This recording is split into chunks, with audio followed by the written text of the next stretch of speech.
Depois de ouvir os ministros do Supremo Tribunal Federal sobre a sucessão da vaga de Barroso, o presidente Lula deve conversar com o presidente do Senado, Davi Alcolumbre. André Anelli vai trazer os detalhes para a gente, porque Jorge Messias está se colocando aí na dianteira, né, Anelli? Pelo menos aqui do lado do Planalto, sim, viu, Evandro? Jorge Messias, ministro da Advocacia Geral da União, ainda é tido como favorito para ocupar a vaga que será aberta com a aposentadoria de Luiz Roberto Barroso no Supremo Tribunal Federal, o STF. Só que, por outro lado, pelo menos do outro lado aqui da rua da Praça dos Três Poderes, o favorito é o senador Rodrigo Pacheco, principalmente junto ao presidente do Senado, Davi Alcolumbre. E esse favoritismo lá no Legislativo é também de se levar em consideração, porque afinal de contas o nome do sucessor no Supremo Tribunal Federal é prerrogativa do presidente da República, mas precisa de aprovação da CCJ, Comissão de Constituição e Justiça do Senado, e logo depois do plenário da Casa, com pelo menos 41 dos 81 votos favoráveis a esse nome. Rodrigo Pacheco, então, teria mais facilidade para ter uma aceitação positiva lá no Senado. Por outro lado, Jorge Messias também não tem tido nenhum tipo de resistência por parte dos parlamentares. Fato é que o presidente Lula diz que ainda está pensando no nome, então, para suceder Luiz Roberto Barroso no STF. Além de Jorge Messias e também de Rodrigo Pacheco, outros nomes começam a ser estudados, mas esses dois, nesse momento, é que despontam como os favoritos, sendo, então, que Jorge Messias tem se sobressaído em relação à opinião do presidente Lula. Evandro. Obrigado pelas informações, André Anelli. Um abraço para você. Eu quero trazer também uma apuração do nosso amigo Igor Damasceno, repórter aqui da Jovem Pan, que vai muito no sentido de Jorge Messias e de que maneira que essa costura está sendo feita. Porque o Igor Damasceno apurou com fontes do Congresso Nacional e fontes que têm uma articulação importante, principalmente ali na bancada evangélica, de que Lula já se decidiu por Jorge Messias. Mas diante da vontade de boa parte do Senado para que Pacheco fosse indicado, o que o Lula está buscando agora no Congresso Nacional? E eu quero te ouvir sobre isso, viu, Zé Maria Trindade? E principalmente na Câmara dos Deputados com essas figuras. Uma espécie de apoio, uma espécie de articulação que garanta que essa indicação seja bem recebida, mesmo não atendendo a parte dos interesses do Senado em relação a Pacheco. Mas que sim, esse aliado de primeira hora, Jorge Messias, advogado-geral da União, é o que deve ocupar a cadeira de ministro do Supremo Tribunal Federal. Zé, como é que você avalia esse bastidor?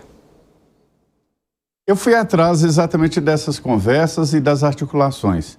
Primeiro, está na mesa do presidente Lula uma avaliação completa do Senado Federal e dos que são a favor, os que votariam contra a indicação do Jorge Messias, né? Ele é identificado de uma forma muito próxima ali do presidente Lula e principalmente do PT. Contra ele também apareceu uma novidade. Parte do PT quer uma mulher e uma mulher negra no Supremo Tribunal Federal. Então, veja bem, mesmo o PT que defendia o Jorge Messias se divide ali, dizendo que Lula tem que dar um exemplo do que ele discursava, do que ele falava sobre a participação feminina e colocar no Supremo uma mulher negra. Líderes ali próximos do presidente também acham uma boa ideia, né? Me disse um líder do governo na Câmara dos Deputados, um dos líderes, de que o Supremo é um órgão colegiado e, como tal, tem que representar a sociedade. E não está assim. Quer dizer, a ministra Carmen Lúcia vai se aposentar e fica de novo um terreno masculinizado demais. É preciso ter esta oxigenação de mulheres, de negros, e não existe isso no Supremo Tribunal Federal. Por outro lado, o nome de Rodrigo Pacheco, ele é muito forte na instituição. Primeiro, no encontro do presidente Lula com os ministros, com alguns ministros, né, do Supremo, houve ali a transferência para o presidente de uma ideia de que seja o Rodrigo Pacheco. Ele é do ramo, foi presidente da Ordem dos Advogados do Brasil, é um jurista, né, muito conhecido em Minas Gerais, e que daria essa ligação política necessária do Supremo com o Congresso Nacional. Há no Supremo preocupação ali com essa história do Senado. O Senado pode se renovar no ano que vem e apresentaram ali um problemão para os ministros do Supremo que até então viviam em mares esplêndidos. Pode ser que aconteça, por exemplo, impeachment de ministro do Supremo a partir do próprio Senado. Mas o presidente Lula vai insistir na indicação do Messias, do Jorge Messias. O número de votos contrários que apuraram os assessores do presidente Lula não inviabilizam a indicação dele, mas ele terá muitos votos contrários. Olha, Cine, para você ter uma ideia, os senadores me disseram, de oposição, que estão torcendo e votariam com louvor no Rodrigo Pacheco. Então, se houver indicação, até eu estou torcendo para o Rodrigo Pacheco. Eu nunca vi tanta gente apoiando alguém assim. Pois é, Zé Maria Trindade. Mas teve uma imagem que também trouxe à tona essa possibilidade mais forte da indicação do advogado-geral da União, Jorge Messias, que foi essa publicação feita nas redes sociais de Gleisi Hoffmann, em que se mostra ali o representante da Assembleia de Deus, ao lado também do deputado Cezinha de Madureira e Jorge Messias, junto com a secretária, com a ministra das Relações Institucionais, Gleisi Hoffmann, orando e falando. Hoje o presidente Lula recebeu junto comigo com o ministro da AGU, o pastor Samuel Ferreira, da Igreja Assembleia de Deus Madureira, acompanhado do deputado Cezinha. Entregaram ao presidente a Bíblia do culto do ministro e a edição de ouro do centenário de glória da igreja. Oraram pelo Brasil e pelo presidente. Essa foto também acabou servindo para essa costura, né? Porque você tem ali Cezinha de Madureira, que é representante dos evangélicos e um representante forte da bancada evangélica ali no Congresso Nacional e que tem boa articulação com vários grupos. A gente sabe o quanto Cezinha de Madureira é bom de hablar, né?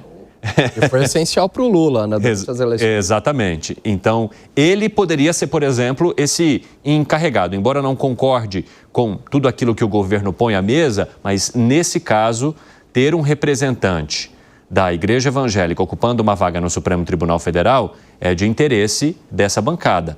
E Zé, só rapidamente, né, passando para você antes de jogar para os nossos amigos, a gente sabe as forças que hoje as bancadas têm no Congresso Nacional, né? Essa foto é muito importante, né? Ela traduz exatamente uma tentativa de fazer essa ligação com os evangélicos. E os evangélicos fazem um trabalho muito forte na política, inclusive com o André Mendonça.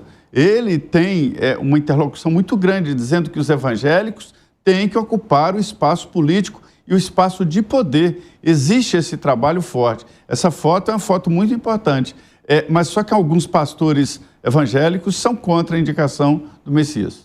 Fala, Langani. Olha só, né? Parece que tem três correntes aí. Então você tem uma corrente ali na esquerda, de alas do PT, uma pauta mais woke, que quer algum ministro, né? Principalmente uma ministra aí do STF, mulher, negra, atendendo uma pauta identitária. O Lula não vai muito nessa linha. Por outro lado, existe alas ali do PT que entendem que o presidente Lula deva ter mais um dos seus ali no Supremo Tribunal Federal. Se ele indicar o Messias, ele vai ter basicamente dois que vieram do governo, do próprio governo, e um que era o seu advogado pessoal, o Zenin, né, o seu advogado pessoal, o ministro Flávio Dino, que era ministro da Justiça e da tropa de choque do governo, do núcleo duro, e agora o Messias. Então você teria ali muito poder. Você colocou três com alinhamento muito grande, as suas ideias. Mesmo que o Lula não ganhe as eleições, você tem já 3 ministros indicados por ele e sendo quem quer que seja o próximo presidente. É muito poder, Evandro. E, por fim, a outra ala, que é a ala que também exerce muito poder dentro do Poder Judiciário, que é a pressão dos ministros, né? Dos caciques ali do Supremo, que emplacam o nome do Rodrigo Pacheco. Do Rodrigo Pacheco, E aí o presidente da República, ele vai trazendo algumas pitadas da maneira como ele vai conduzindo esse processo, porque aí ele tem um jantar com ministros do Supremo Tribunal Federal, uma forma de receber todos ali, meio que falar, olha, respeito o que vocês querem, o que vocês buscam, mas a minha decisão já está tomada. Aí depois tem um encontro com representantes dos evangélicos. Segurem a onda aí, me ajudem a fazer com que esse nome tenha uma boa receptividade ali no Congresso Nacional e, naturalmente, acalmar um pouco os ânimos daqueles que gostariam que a indicação fosse outra. Agora, em relação à questão de gênero e de raça, Aí o presidente da República, ele já deixa isso meio claro quando ele fala, olha, minha escolha não vai ser por gênero e raça, mas sim por gabarito. Ou seja, querendo colocar um pouco da questão relacionada à meritocracia nessa história. Mas é uma clara forma de tentar sinalizar para grupos que estão fazendo essa pressão de que provavelmente essa escolha não aconteça. E aí o presidente, o PP, começa a se tornar vítima do seu próprio discurso. Porque lá atrás, ao buscar a trazer para o governo essa valorização, ele é colocado à prova justamente no momento em que ele tem decisões relevantíssimas para tomar. Não adianta você falar que defende a ocupação de cargos de maneira igualitária, sendo que na hora que você tem o cargo à sua disposição, ele não vai de maneira igualitária, mas sim para alguém que já está ali na aliança há algum tempo. Sim, tem um ponto que é interessante nessa discussão toda, nessa pauta woke, como o Gani colocou, ou identitarismo, guerra cultural, como outras pessoas gostam de colocar, é que, de fato, né, essa pauta, né, da mulher no poder não é uma pauta que encontra ressonância no Lula. Né? Tanto é que o Lula tem poucos ministros, né, mulheres, e as ministras mulheres no governo Lula estão em pastas que não são tão relevantes assim. A não ser a Gleisi. A não ser a Gleisi Hoffmann, a Simone Tebet também tem um papel ali importante, mas, ou seja, não tem tanta importância assim. E o Lula está querendo colocar no STF, né, aquela pessoa da confiança dele. E da confiança, entenda, aquela pessoa que ele pode dar um telefonema para resolver questões pessoais e políticas dele. Né? Esse é o lado que o Lula está transitando agora. Né?